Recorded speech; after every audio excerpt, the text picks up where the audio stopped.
हमारे इंडिया में दो फेकुआ हैं, एक बड़ा फेकू एक छोटा फेकू। तेलंगाना स्टेट में मिसाल कर्नाटक की दी जा रही थी, वहाँ पर बस फ्री की गई और 200 यूनिट फ्री दिए गए। इस तरह की बातें करके यहाँ की आवाम को भटकाए। इसी तरह से तेलंगाना स्टेट में कुछ नहीं देकर यहाँ पर इलेक्शन लड़ने के बाद महाराष्ट्र में जाकर वहाँ की आवाम को इस तरह की भटकाने की बात कर रहे थे, लेकिन वहाँ की आवाम नहीं भटकी। दिल्ली इलेक्शन में रेवंत रेड्डी साहब ये बता रहे हैं कि तेलंगाना स्टेट में 6 गारंटीज का वादा करें और 6 गारंटीज फराहम भी करें, जिसमें से 55,143 यानी 55,143 गवर्नमेंट जॉब्स तेलंगाना स्टेट के लोगों को दिए। ये 55,143 यानी I love you Revanth Reddy साहब। सो फकाट लग गई, जैसा कोरोना था वैसा कांग्रेस आई। कोरोना की वजह से जिस तरह से पब्लिक परेशान थी, आवाम परेशान थी, कांग्रेस की वजह से तेलंगाना स्टेट में आवाम परेशान है। दिल्ली वाले होशियार हो जाओ। अस्सलाम वालेकुम रहमतुल्लाहि व बरकातुहू। मैं मोहम्मद गियासुद्दीन इजहार, BRS senior leader, Telangana state registration member and state president for TMBS। हमारे इंडिया में दो फेकुआ हैं, एक बड़ा फेकू एक छोटा फेकू। आप समझ गए होंगे, मैं किसी को भी आउटराइट इस तरह से तनकीद कभी नहीं किया।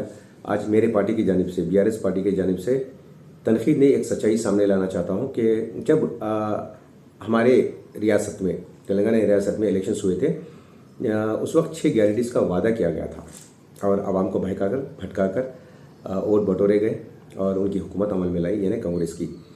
जैसे कि आप सब जानते हैं कि तेलंगाना इलेक्शंस के बाद महाराष्ट्र में भी इलेक्शंस हुए थे। वहाँ पर रेवंत रेड्डी साहब जाकर कुछ बयानबाजी कर रहे थे वहाँ की आवाम को भटकाने के लिए, जिस तरह से तेलंगाना स्टेट की आवाम को भटकाकर वोट लिए। और अब आया वक्त दिल्ली इलेक्शंस का। दिल्ली में इलेक्शंस होने वाले हैं।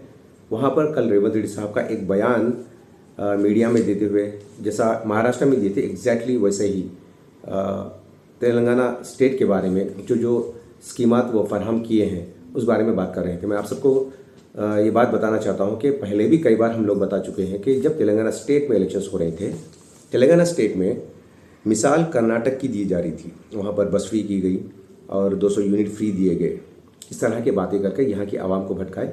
इसी तरह से तेलंगाना स्टेट में कुछ नहीं देकर यहाँ पर इलेक्शन लड़ने के बाद महाराष्ट्र में जाकर वहाँ की आवाम को इस तरह की भटकाने की बात कर रहे थे, लेकिन वहाँ की आवाम नहीं भटकी। और उस वक्त हम खामोश इसलिए थे क्योंकि हम नहीं चाहते थे कि महाराष्ट्र से BJP आए, इसीलिए हम खामोश थे। अब दिल्ली इलेक्शंस हो रहे हैं। दिल्ली इलेक्शन में रेवंत रेड्डी साहब ये बता रहे हैं कि तेलंगाना स्टेट में 6 गारंटीज का वादा करें और 6 गारंटीज फराहम भी करें, जिसमें से 55,143 यानी 55,143 गवर्नमेंट जॉब्स तेलंगाना स्टेट के लोगों को दिए। ये बात दिल्ली में हो रही है और जब महाराष्ट्र में इलेक्शंस हुए थे उस वक्त भी ये बात हो रही थी। मैं रेवंत रेड्डी साहब से पूछना चाहता हूँ, मेरी पार्टी की जानिब से और आवाम की तरफ से भी पूछना चाहता हूँ कि 55,143 यानी I love you Revanth Reddy साहब। सो 55,143 जॉब्स किसको दिया, कहाँ पर दिया? जबकि एवरी ईयर तेलंगाना स्टेट में जो वैकेंसीज होते हैं वो नॉट मोर देन 25,000। तो आप 55,000 कहाँ से ला के दिए? 55,143 कहाँ से ला के दिए? आप किसको दिए? आप ये जहाँ तक कि मुझे नॉलेज है कि सेक्रेटेरिएट में जितने लोगों को अपॉइंट किया गया वो आंध्रा के लोग थे। इस बारे में भी इशू होता था, लेकिन हम नहीं बोले।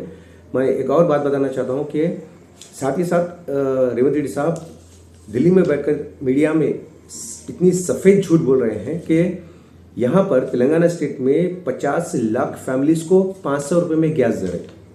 मैं जानना चाहता हूँ कि कोई एक ऐसे लोग हैं जिसको 500 रुपये में गैस मिल रहा है, तो कमेंट करिए आप। मैं ये मीडिया में स्टेटमेंट दे रहा हूँ। मैं रेवंत रेड्डी साहब के जितने भी काले करतूता हैं, जितने भी बातें हैं, ये बात दिल्ली तक जाना और दिल्ली की आवाम नहीं बैठना। हम नहीं जानते कि दिल्ली में कौन जीतने वाला है, हमको फ़र्क नहीं पड़ता कि दिल्ली में कौन जीते, चाहे केजरीवाल जीते या मोदी की आए हुकूमत या कांग्रेस की आए। We don't care about that. मैं सिर्फ ये कहना चाहता हूँ कि रेवंत रेड्डी साहब यहाँ पर आवाम को तरसा के तड़पा के, यहाँ के फार्मर्स को तरसा के तड़पा के, यहाँ के गरीबों को तरसा के तड़पा के महाराष्ट्र में जाके झूठा बयान दे रहे हैं और अब दिल्ली में जाके झूठा बयान दे रहे हैं। मैं दिल्ली वालों से ये कहना चाहता हूँ कि रेवंत रेड्डी साहब झूठ बोल रहे हैं। रेवंत रेड्डी साहब यहाँ की खवातीन को 2,500 रुपये देने का वादा करे थे, लेकिन वो भी नहीं दिए। रेवंत रेड्डी साहब यहाँ पर 2,000 रुपया जो सीनियर सिटीजन्स को आता है, 2,000 के बजाय 4,000 रुपया देते बोले थे, वो भी नहीं आया। और रेवंत रेड्डी साहब ये भी बोल रहे हैं कि तेलंगाना स्टेट में 50 लाख फैमिलीज को 200 यूनिट फ्री दे रहे हैं। मैं आपसे जानना चाहता हूँ, आवाम से जानना चाहता हूँ कि 200 यूनिट फ्री कहाँ पर आए, किसको आए?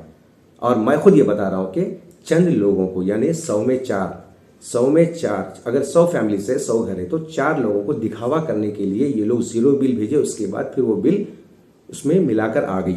कुछ लोगों को अभी भी आ रही है जीरो बिल, जो 200 यूनिट के अंदर है, वो भी सिर्फ 100 में 4 लोगों को, यानी 4% लोगों को देकर दिल्ली में बैठकर ये बोल रहे थे। एक बार महाराष्ट्र में 3 महीने पहले 2 महीने पहले बैठकर ये बोले थे कि 50 लाख फैमिलीज को ये 200 यूनिट फ्री दे रहे हैं। ये सरासर गलत बात है। किसी को भी नहीं है जीरो बिल।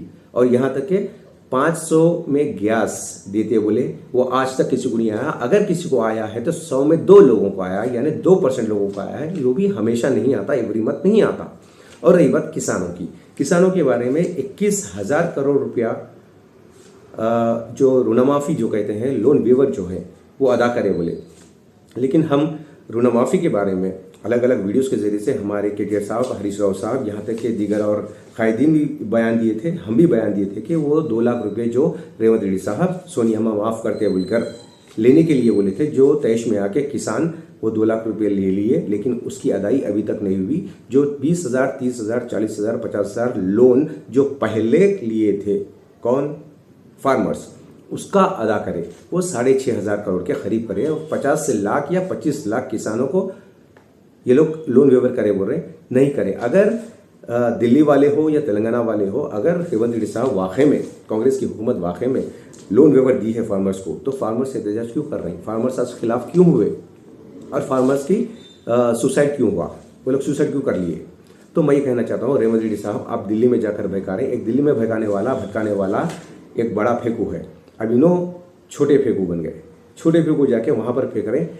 हमारे तेलंगाना की आवाम को गुमराह किया गया। हमारे तेलंगाना आवाम को कोई स्कीम आज तक नहीं दी गई। सिर्फ एक बस फ्री की गई, और बस में भी लॉजिक में बताऊंगा, सिर्फ ऑर्डिनरी बसेस फ्री किए गए और दूसरे बसेस फ्री नहीं करे। और आप लोग मीडिया में देख रहे होंगे कि जितने भी लोग मर्द खवातीन बस में घूमते हैं, खवातीन के लिए टिकट फ्री है, और जितने भी जेंट्स हैं उनके लिए डबल बिल टिकट दिया जा रहा। यानी 50 रुपये का टिकट है तो 100 रुपये, यानी औरतों को फ्री करके मर्दों से लिया जा रहा। औरत घर में भी राज करती, बस में भी राज करती, ये हिसाब करके छोड़ दिए। वो भी फेल्यूर स्कीम है जो एक स्कीम दिए। इसके अलावा 13 स्कीम्स जिसमें 6 गारंटीज में आते हैं, वो एक भी नहीं दिए हैं। यहाँ तक कि जो सर्वे किया जा रहा इंदिरा इल्लू देने के लिए, वो इंदिरा इल्लू भी जो है वो केसीआर साहब बनाए सो डबल बेडरूम्स को अलॉट कर रहे हैं, और दूसरे नए घर बना रहे हैं, वो भी दिखावे के लिए। वो सिर्फ इसलिए कि आने वाले इलेक्शंस जो है, कारपोरेटर इलेक्शंस यानी म्युनिसिपल इलेक्शंस, उसमें दिखावा करने के लिए ये कर रहे हैं। अलर्ट हो जाओ, रेवंत रेड्डी साहब झूठे हैं। रेवंत रेड्डी साहब इज इक्वल टू मोदी। ये लोग झूठ बोल रहे हैं। दिल्ली में बैठ के कोई स्कीम नहीं दी। यहाँ पर 55,143 जॉब्स नहीं दिए यहाँ पर। अगर किसी को दिए तो बोलो मेरे से हर कोई टच में है। लोग ये बोलते हैं कि नोटिफिकेशन कब आएंगे, गवर्नमेंट जॉब्स के नोटिफिकेशंस कब आएंगे, ये बोल रहे हैं। स्कीम्स कब आएंगे ये बोलते हैं लोग। आज तक किसी को नहीं दिए। रेवंत रेड्डी साहब की बात एकदम सरासर गलत है, झूठ है। दिल्ली वाले अलर्ट होना बहुत जरूरी है, क्योंकि कर्नाटक की मिसाल देकर तेलंगाना में गेम खेले, तेलंगाना की मिसाल देके महाराष्ट्र में गेम खेलने गए, हार गए, और तेलंगाना की मिसाल देखिए दिल्ली में बयानबाजी कर रहे हैं। आप लोग थोड़ा सोचिए, सोच समझ कर करिए। यहाँ तक कि मैं ये कहना चाहूंगा कि जितने भी बिजनेसेस है ना तेलंगाना स्टेट में, यहाँ तक रियल एस्टेट के लोगों को फकाट लग गई। जैसा कोरोना था वैसा कांग्रेस आई। कोरोना की वजह से जिस तरह से पब्लिक परेशान थी, आवाम परेशान थी, कांग्रेस की वजह से तेलंगाना स्टेट में आवाम परेशान है। दिल्ली वाले होशियार हो जाओ। Thank you so much. जय हिंद, जय तेलंगाना। खुदा हाफिज़। अस्सलाम वालेकुम रहमतुल्लाहि व बरकातहू।